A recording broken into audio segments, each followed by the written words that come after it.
So we're going to try a different limit now. Let's talk about our limits. As x approaches some number, we're going to call it a, of some function of x, well, what are we going to have to prove if we're claiming this goes to infinity? Or even, let's say, it's going to negative infinity. Well, if this is true, if I am going to make the claim that if I plug in this value of a to my function, I'm going to blow up to infinity. Okay.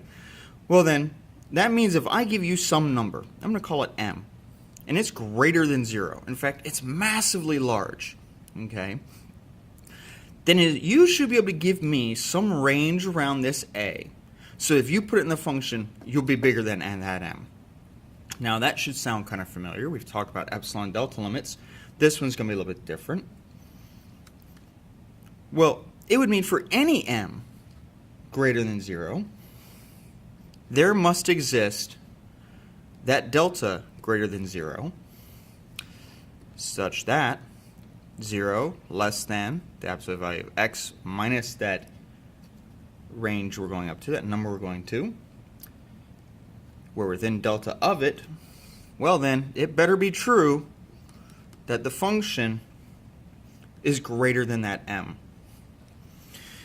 And again, in plain English, what we said is, if you're claiming this limit goes to infinity, then you should be able to give me a way to find deltas so that for any m I give you, your function, if you're within that delta of it, within a, you better be bigger than m. So let's see if we can do that. I'm going to make the claim that as x approaches 0 of 1 over x squared, I'm going to make the claim that goes to infinity. Okay? Now, we'll argue it, and then I'm going to prove it. If I square it, and it's positive, it's still a positive number. If it's a negative number, if I'm coming to the 0 from the left and I square it, it's still a positive number. I'm making the claim it goes to infinity, though. And logically, we can see how this makes some sense. If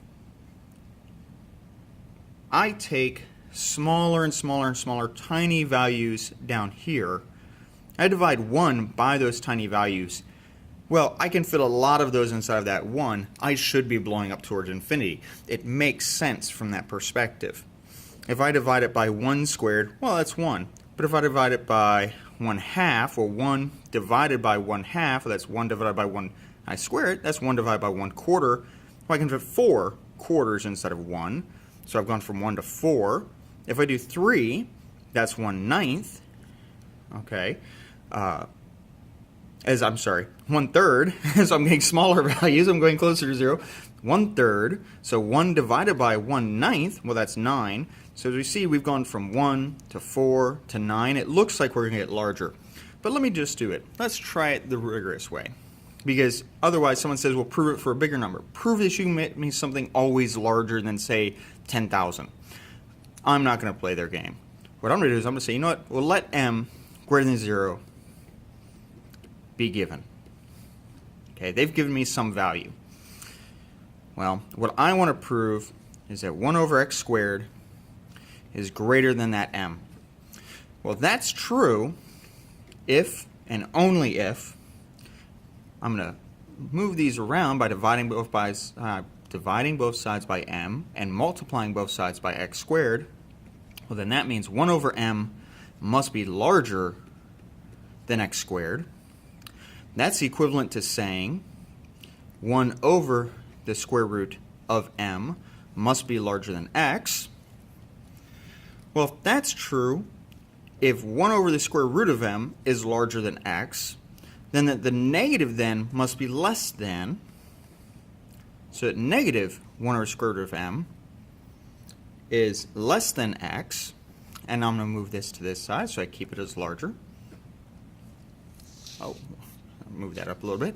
So I'm going to say negative 1 over the square root of m is less than x, which is less than 1 over the square root of m.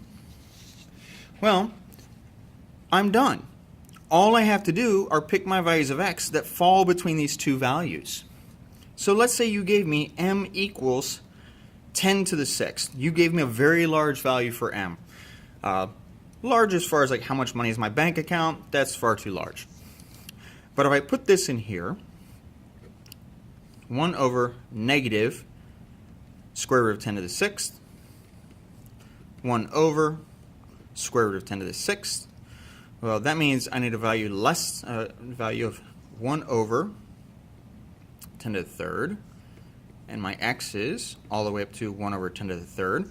So if I pick x is smaller than this, because of how we've done this, I'm guaranteed to spit out, if I put inside of here, a number larger than that m. So this is my range, okay? So that if I'm within this far, this is my delta now, for this specific m.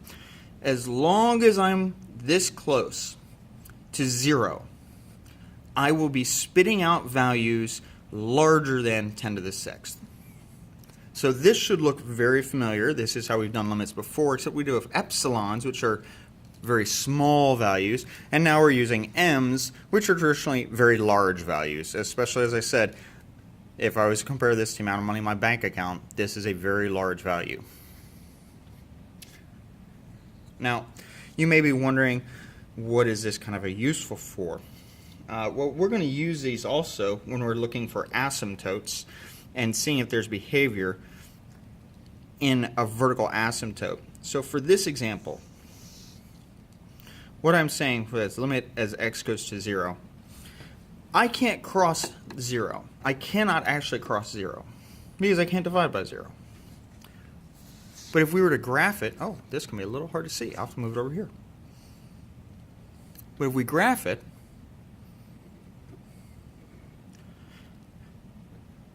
and this should look like this graph. We're graphing 1 over x squared. Well, 1 and negative 1. 1 divided by 1 is just 1. 1 divided by negative 1 squared is the same as 1 divided by 1. And if I do 2, well, 1 divided by 4, that's 1/4. Negative 2 is still 1 divided by 4, that's 1/4. We talked about this before, so if we did 1 divided by 1/2 squared is 1 divided by 1/4, that should be 4.